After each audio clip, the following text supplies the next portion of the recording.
This is how we lived in a totalitarian state.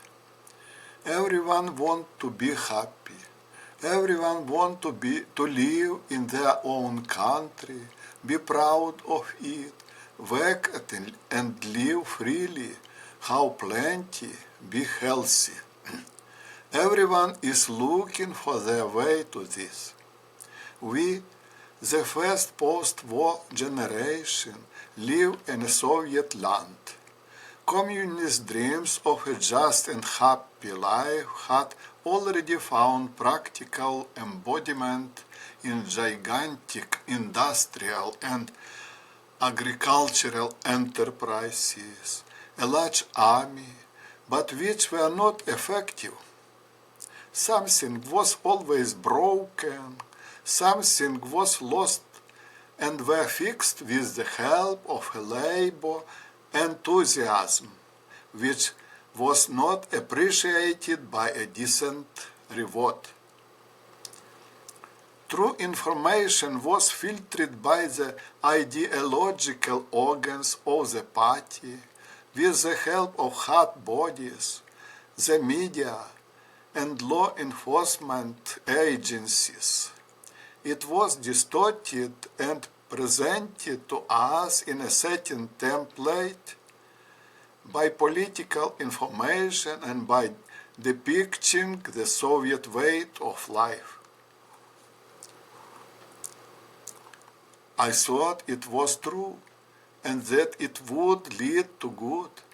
We knew nothing about the 60s or the heroic exploits of thousands of people, the national justice and freedom.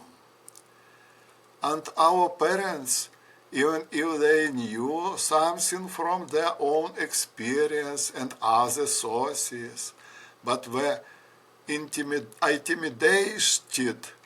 by the past era, and that fear remained in them, and they did not tell anything of it on to us. This is an excerpt from my book about the new epoch from the chapter I and Ukraine, which I published in 2011. Since few people leave comments of my blogs yet, I decided to start making them myself. Comment.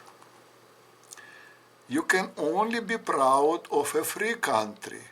In the Soviet Union, we did not have the right to own the means of production, to keep a horse, a tractor, a farm, to have shares.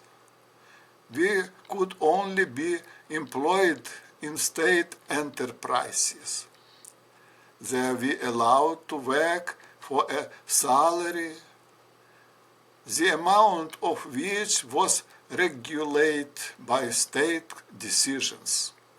All prices for goods and products were set by state bodies. Because of this, salaries were extremely low. We were not allowed to visit foreign countries. All the media, newspapers and radio were filled with lies that glorified the existing system and life. Information was presented to the form of so-called propaganda. Everything was filled with promises of a happy future. All that was needed for this was to defeat the capitalist countries, in which the exploitation of people supposedly flourished. The image of the enemy was constantly painted. Work competition were organized for honest people. The best performers were praised at meetings. Model facilities were built to show off and brag to guests and visitors were taken to them. There was a so-called blood between the residents and the leadership. These were gifts or hidden corruption in exchange for which they received more favorable living and working conditions. The reports added to number of completed works. There was a secular guarantee of deception.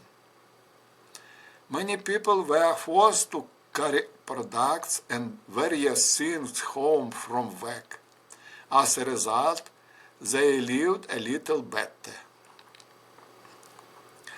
They tried not to talk about the shortcoming of the system. If someone showed dissatisfaction, they could not achieve better position, education, housing, and other benefits which were often closed, semi-secret.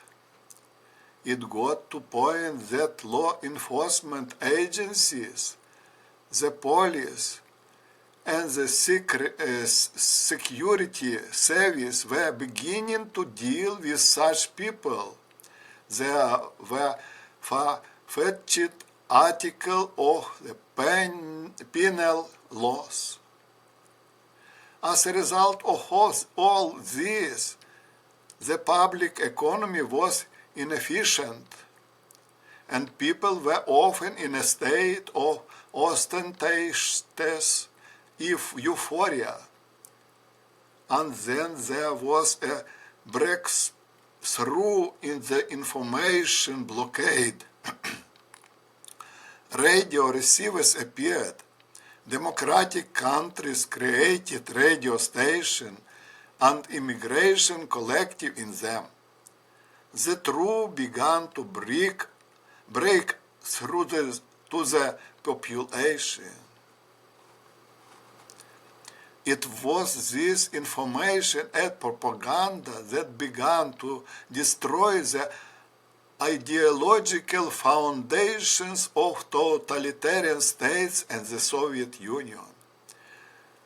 This became the main weapon against dictatorships. It is surprising that now, for the sake of economy, President Trump has begun to close even those weak radio stations that existed until now. Such a policy will not bring good to democratic countries, especially since these countries are exposed to powerful counter-propaganda from dictatorships, which we, old people, know well from our own experience. Thank you for listening.